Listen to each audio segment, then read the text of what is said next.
तुमच्याही चेहऱ्यावरती pigmentation, tanning, मुरुमाचे डाग झाले असेल तर हे वीकली रिच्युअल्स तुम्हाला फॉलो करायचं आहे. नमस्कार, मी प्राजक्ता घेऊन आली आहे वीकली रिच्युअल्सचा जबरदस्त असा व्हिडिओ. वीकली रिच्युअल्स यासाठी म्हणत आहे कारण आपलं एवढं धावपळीचं आयुष्य झालंय की आपल्याला वेळच मिळत नाही स्वतःसाठी. मग त्यासाठीच वीकली आपल्याला कसं असतं की वीकेंडला सुट्टी असल्यामुळे स्वतःसाठी आपण 10 मिनिटं तर नक्कीच काढू शकतो. त्यामुळे हा व्हिडिओ शेवटपर्यंत नक्की बघा.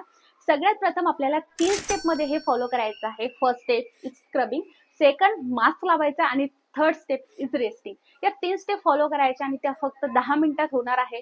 ज्या गोष्टी आपल्या किचन मध्ये अवेलेबल आहे बस त्याच गोष्टी घेऊन आपल्याला हे सगळं काही करायचं आहे. चला व्हिडिओला सुरुवात करूया.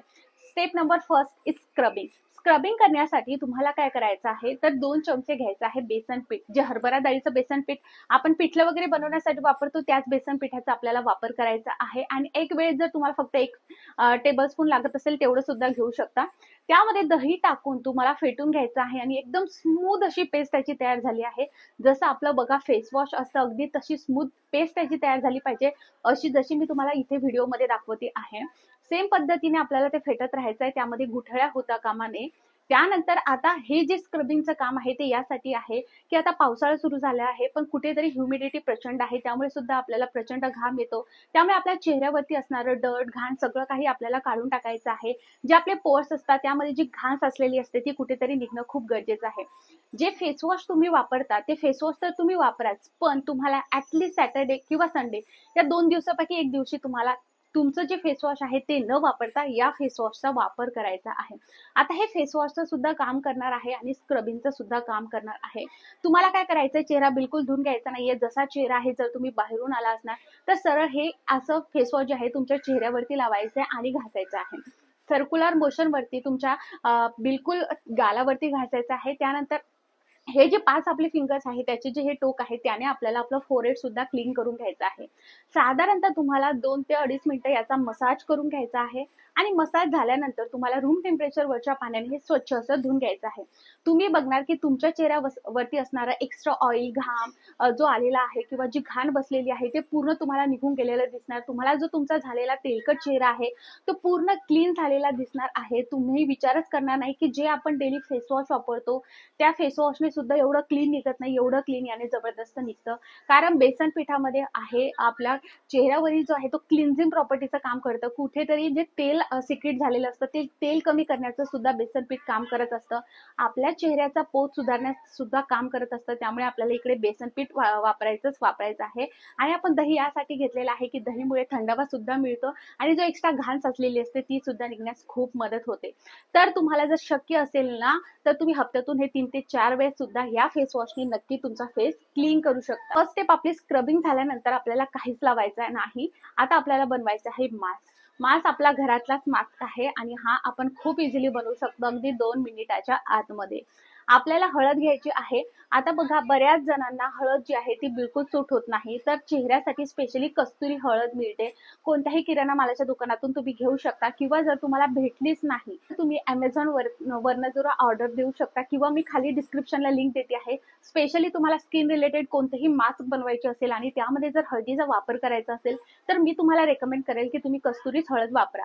जर तुम्हाला हळद सूटच होत नाही आहे तर एकदा कस्तुरी हळद नक्की ट्राय करून बघा. तीही सूट नाही झाली तर मग अशा वेळेस ज्यांना हळद सूट होत नाही त्यांनी मात्र हे ट्राय करू नका. त्यानंतर आपल्याला हळद काय करायची आहे तर तव्यावरती व्यवस्थितरित्या भाजून घ्यायची आहे. पूर्ण काळपट झाली पाहिजे, पण हळद भाजत असताना मध्यम आच आपल्याला ठेवायची आहे. मंद ते मध्यम आच ठेवायची आहे. त्यानंतर आपल्याला ही भाजलेली हळद पूर्णतः एका कंटेनरमध्ये काढून किंवा एखाद्या बाउलमध्ये काढायची आहे आणि पूर्ण थंड होऊ द्यायची आहे.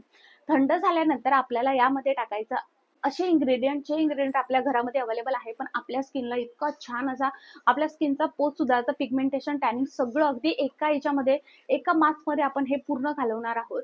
तर सगळ्यात प्रथम हळदमध्ये जे आहे अँटीऑक्सिडंट, अँटी इन्फ्लामेटरी, अँटीबॅक्टेरियल आणि अँटीमायक्रोबियल प्रॉपर्टीज असतात. आपल्या चेहऱ्यावरील पोत सुधारण्यास सुद्धा मदत करत असतं. एक वेगळा चमकदार चेहरा सुद्धा बनवत असतं.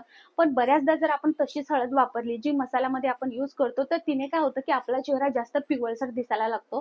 त्यामुळे ही गोष्ट होऊ नये म्हणून आपण इकडे कस्तुरी हळदीचा वापर करायचा आहे. तर ही कस्तुरी हळद चांगली भाजून घेतल्यानंतर त्यामध्ये आपल्याला टाकायचं आहे ते म्हणजे 4-5 इन्ग्रेडियंट. तर चला सगळ्यात प्रथम आपल्याला इकडे घालायचं आहे ते म्हणजे एक हळद टाकल्यानंतर तुम्हाला त्यामध्ये टाकायचं आहे 2 टेबलस्पून बेसन पीठ. बेसन पीठ आपल्याला टाकल्यानंतर मिक्स करून घ्यायचं आहे. ते 2 चमचा aloe vera gel. Aloe vera gel moisturise ठेवतं, आपला चेहरा हायड्रेट ठेवतं आणि सगळ्यात महत्त्वाचं चेहऱ्याला थंडावा सुद्धा मिळतो. त्यानंतर आपल्याला इकडे लागणार आहे ते म्हणजे मध. 1 ते 2 टेबलस्पून मध आपल्याला यामध्ये टाकायचं आहे. मध आपल्या चेहऱ्याचा पोत सुधारतं, आपल्या चेहऱ्याला मॉइश्चराइज ठेवतं. एक्स्ट्रा जे ऑइल आपल्या चेहऱ्यावरती सिक्रेट झालेलं आहे ते कमी करण्यास मदत करतं आणि त्याचबरोबर आपल्या चेहऱ्यावरील जे एक्स्ट्रा तेल सिक्रेट झालेलं असतं ते सुद्धा कमी होण्यास खूप मदत करतं आणि आपल्या चेहऱ्यावरील घाल सुद्धा काढण्यास खूप मदत करतं. त्यानंतर आपल्याला यामध्ये टाकायचं आहे 2 व्हिटॅमिन ईच्या कॅप्सूल. आता बऱ्याच जणांना व्हिटॅमिन ईची कॅप्सूल सूट होत नाही, तर अशा वेळेस तुम्ही 1 कॅप्सूलने सुद्धा स्टार्ट करू शकता किंवा इथे व्हिटॅमिन ईची कॅप्सूल तुम्ही स्किप केली तरीही चालेल. याऐवजी तुम्ही जर ऑलिव्ह ऑइल थोडंसं घेतलं तरीही चालणार आहे किंवा बेबी ऑइल तुमच्याकडे असेल तर ते घेतलं थोडंसं, अगदी थोडंसं घेतलं तरीही चालणार आहे. त्यानंतर आपल्याला काय करायचं आहे की हे सगळं मिक्स करून घ्यायचं आहे. आता इथे आपल्याला लागणार आहे ते म्हणजे याची जी काही पेस्ट आहे कन्सिस्टन्सी ऍडजस्ट करण्यासाठी रूम टेम्परेचरचं पाणी न वापरता याचा जो काही असर आहे तो अजून वाढवण्यासाठी आपण इकडे गुलाबजल वापरत आहोत. तर आपल्याला इथे गुलाबजल टाकायचं आणि चांगली याची पेस्ट करून घ्यायची आहे. गुलाबजल ऐवजी तुम्ही इकडे दही सुद्धा वापरू शकता, पण आपण स्क्रबिंग मध्ये ऑलरेडी दही वापरलं होतं त्यामुळे इकडे आपण दही स्किप करून टाकत आहोत आणि याची व्यवस्थित अशी पेस्ट करायची आहे. आता आपण फर्स्ट स्टेप स्क्रबिंग केली होती, तर फर्स्ट स्टेप मध्ये ऑलरेडी आपला चेहरा छान असा क्लीन झालेला आहे. आता सेकंड स्टेप म्हणजे ही मास्क. तर हा मास्क आपल्या चेहऱ्यावरती आपल्याला अप्लाय करायचा आहे. हा मास्क बघा खूप स्मूथली आपल्या चेहऱ्यावरती अप्लाय होतो. याची जी पेस्ट आहे आणि मी खरं सांगते आतापर्यंत मी तुमच्यासोबत जेवढेही मास्क शेअर केले त्याच्यामधला हा मास्क माझा सगळ्यात फेवरेट आहे. कारण एकाच यूज मध्ये याचा एवढा जबरदस्त असा रिझल्ट मिळतो की काय सांगू. चेहराच नाही तर हात, पाय, मान किंवा तुम्ही जसं बॉडी पॉलिशिंग करता त्या पद्धतीने तुमच्या पूर्ण बॉडीला सुद्धा हे लावू शकता आणि कसलाच साईड इफेक्ट होत नाही. अगदी घरगुती आपण केलं, यामध्ये कसल्याच प्रकारचं आपण कॉफी वापरली नाहीये किंवा लिंबू वापरलं नाही आहे की जेणेकरून आपल्याला त्याचा खूप असा साईड इफेक्ट होईल किंवा असं काही आपल्या चेहऱ्याला जो काही नरिशमेंट मिळायची आहे ती न मिळता त्याचा वेगळा साईड इफेक्ट होईल असं काहीच आपण वापरलेलं नाही आहे. आता हा मास्क लावल्यानंतर आपल्याला 10 मिनिटं हा मास्क तसाच ठेवायचा आहे. तुम्ही तुमचं काम करू शकता आणि 10 मिनिटांनंतर तुम्हाला रूम टेम्परेचरवरच्या पाण्याने हा स्वच्छ असा धुवून घ्यायचा आहे. आता लक्षात घ्या, जेव्हाही तुम्ही हा मास्क अप्लाय करता आणि नंतर धुण्यासाठी जाता तेव्हा तुम्हाला बिलकुल फेस वॉशचा वापर करायचा नाही आहे, कारण ऑलरेडी आपण फेस वॉश तर केलाच आहे. तुम्ही बघू शकता की इकडे झाल्यानंतर किती छान पद्धतीने चेहरा दिसत आहे, एकदम चमकला आहे. आता मी कसल्याच प्रकारची क्रीम लावली नाही आहे. मी गावी गेले होते तर माझ्या चेहऱ्यावरती सुद्धा भरपूर टॅनिंग पिगमेंटेशन झालं होतं. मी फक्त हा मास्क तुमच्या समोर बनवलाय आणि लावलेला आहे. तुम्ही बघू शकता एकाच ह्याच्यामध्ये जबरदस्त असा रिझल्ट मिळतो. तुमच्या चेहऱ्यावरती कसलेच प्रकारचे डाग नसेल आणि तरीही तुम्हाला वाटत असेल की तुमचा चेहरा तजेलदार चमकदार व्हावा, तर हा मी तुम्हाला नक्की रेकमेंड करेल. तर हे लावल्यानंतर तुम्ही बघू शकता आपण व्यवस्थित पुसून घेतलंय. आता याला मॉइश्चराइज राहणं खूप गरजेचं आहे, त्यामुळे तुम्ही जे मॉइश्चरायझर वापरता ते लावू शकता, गुलाब जेल लावू शकता किंवा अलोवेरा जेल लावू शकता.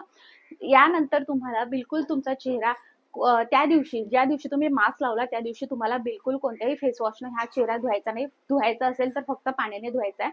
तर जर तुम्हाला अजून छान रिझल्ट मिळायचा असेल तर मी तुम्हाला सांगेल की रात्री झोपायच्या वेळेस तुम्ही हा अप्लाय करा, म्हणजे रात्रभरात काय होतं की त्याला खूप छान असा ग्लो येईल. पण जर तुम्ही सकाळी केलं असेल तर दिवसभर जेव्हा तुम्हाला चेहरा धुवायचा आहे त्यावेळेस तुम्ही फेस वॉशचा वापर करू नका. रेस्टिंग टाइम द्या. रेस्ट देणं खूप गरजेचे आहे. का जो आपण मास्क वापरलाय त्याचा जो काही असर आहे तो उभरून येणं खूप गरजेचं आहे. त्यामुळे आपल्याला काय करायचं आहे की बिलकुल फेस वॉश वापरायचा नाही आहे. दुसऱ्या दिवशीपासून तुम्ही जे फेस वॉश वापरता ते करू शकता. जर टॅनिंग असेल, पिगमेंटेशन असेल तर अशा वेळेस हप्त्यामधून 3 ते 4 वेळेस तुम्ही हे वापरा. टॅनिंग पिगमेंटेशन काहीच नसेल, फक्त चेहरा चांगला बनवायचा असेल तर वीकली रिच्युअल्स मी म्हटलं आहे त्या पद्धतीने फक्त वीकेंडला तुम्ही हे करू शकता. जर तुम्हाला काहीही समस्या असेल तर मला कमेंटमध्ये नक्की विचारू शकता. हा व्हिडिओ जर तुम्ही पहिल्यांदा बघत असणार तर लाईक करा, सबस्क्राईब करा, बेल आयकॉन नक्की ऑल करा. फेसबुकवर बघत असणार तर लाईक फॉलो नक्की करा. चला मग मंडळी, भेटूयात पुढच्या व्हिडिओमध्ये. हा व्हिडिओ बघितल्याबद्दल खूप खूप आभार. बाय.